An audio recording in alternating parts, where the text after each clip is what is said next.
Bismillahirrahmanirrahim. Assalamualaikum warahmatullahi wabarakatuh.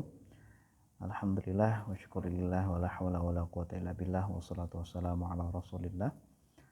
Hadirin para sahabat jamaah kaum muslimin yang dimuliakan Allah dimanapun Anda berada. Kali ini kita akan membahas tentang narkoba dalam pandangan Islam. Yang pertama, kita perlu mengenal apa itu narkoba. Narkoba adalah singkatan dari narkotika, psikotropika, dan bahan adiktif lainnya. Istilah lainnya adalah nafsa, ya, narkotika, psikotropika, dan zat adiktif. Istilah ini banyak dipakai oleh para praktisi kesehatan dan rehabilitasi. Narkotika adalah zat atau obat yang berasal dari tanaman atau bukan tanaman, baik sintesis maupun semi-sintetis, yang dapat menyebabkan penurunan atau perubahan kesadaran, hilangnya rasa, mengurangi sampai menghilangkan rasa nyeri, dan dapat menimbulkan ketergantungan. Psikotropika adalah zat atau obat baik alamiah maupun sintetis, bukan narkotika, yang berkhasiat psikoaktif melalui pengaruh selektif pada susunan saraf pusat yang menyebabkan perubahan khas pada aktivitas mental dan perilaku. Lebih sering digunakan oleh dokter untuk mengobati gangguan jiwa, biasanya seperti itu. Nah, kemudian untuk yang bahan adiktif lainnya adalah zat atau bahan lain bukan narkotika dan juga bukan psikotropika yang berpengaruh pada kerja otak dan dapat menimbulkan ketergantungan. Nah, bahan ini bisa mengarahkan atau menjadi sebagai jalan adiksi terhadap narkotika. Nah, dalam istilah para ulama, narkoba ini bisa masuk dalam pembahasan ini mufattirat atau pembuat lemah atau mukhaddirat, jadi pembuat mati rasa. Selanjutnya kita akan mengenal tentang bahaya narkoba. Pengaruh narkoba secara umum ada 3. Yang pertama yaitu depresan, yang mana ini menekan atau memperlambat fungsi sistem saraf pusat sehingga dapat mengurangi aktivitas fungsional tubuh.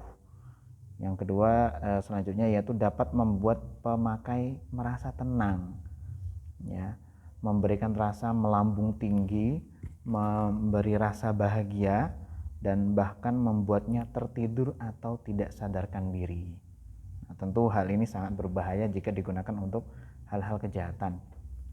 Apalagi ini dapat merusak fungsi tubuh kita. Kemudian bahaya yang kedua yaitu stimulan. Bahaya stimulan yaitu hal ini dapat merangsang sistem saraf pusat dan meningkatkan kegairahan, ini segar dan bersemangat, dan juga kesadaran. Dan juga obat ini dapat bekerja mengurangi rasa kantuk karena lelah, mengurangi nafsu makan, mempercepat detak jantung, tekanan darah, dan juga pernafasan. Nah, ini tentang stimulan. Kalau hal ini mungkin masih ada sisi positifnya. Tapi yang selanjutnya yaitu yang ketiga, bahaya ketiga yaitu halusinogen, yang mana hal ini narkoba dapat mengubah rangsangan indera yang jelas terasa serta merubah perasaan dan pikiran sehingga menimbulkan kesan palsu atau halusinasi. Jadi sering berhalusinasi. Nah, maka seorang pakar kesehatan pun juga mengatakan yang namanya narkoba itu pasti akan mengantarkan pada hilangnya fungsi kelima hal tersebut, yang pastinya dalam hal Islam ini betul-betul menjaga, yaitu maqasid syariahnya, yaitu merusak agamanya, merusak jiwanya, merusak akalnya, merusak kehormatan, juga merusak harta. Kemudian bagaimana dalam Islam sendiri? Bagaimana pandangan Islam tentang narkoba? Para ulama sepakat haramnya mengonsumsi narkoba ketika bukan dalam keadaan darurat. Salah satu ulama kita yaitu Ibnu Taimiyah rahimahullah berkata, narkoba sama halnya dengan zat yang memabukkan, diharamkan berdasarkan kesepakatan para ulama.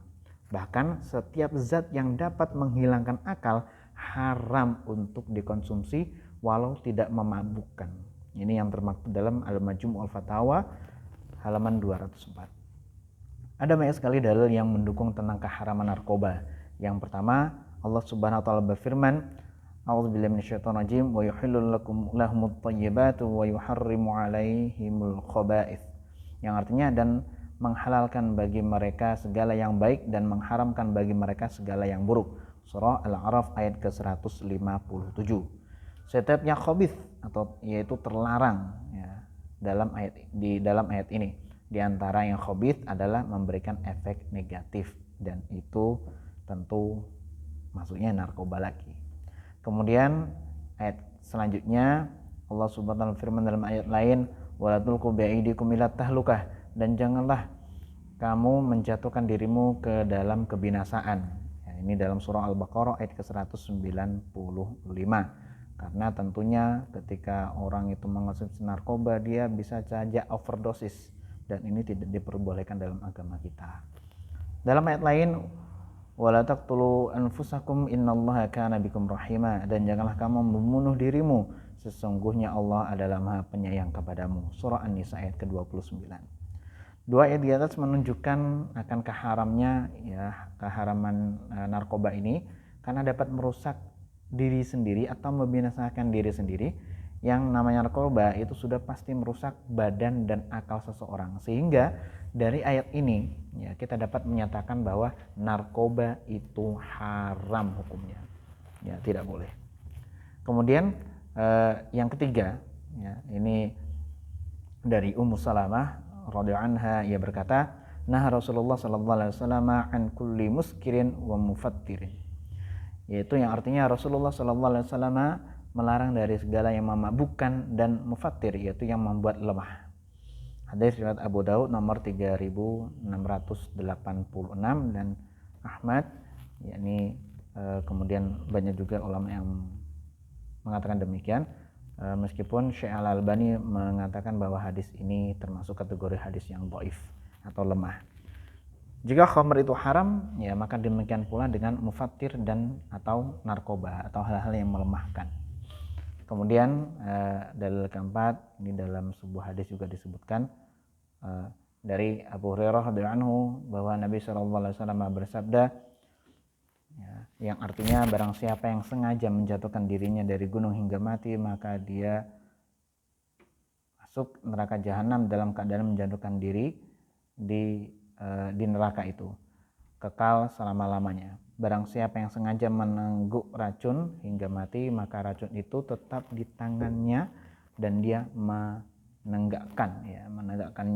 menegaknya itu di dalam neraka jahanam dalam keadaan kekal selama-lamanya. Dan barang siapa yang membunuh dirinya dengan besi, ya baik itu pisau atau lain sebagainya, maka besi itu akan ada di tangannya dan dia tusukkan ke perutnya di neraka jahanam dalam keadaan kekal selama-lamanya. Jadi seperti itu terus.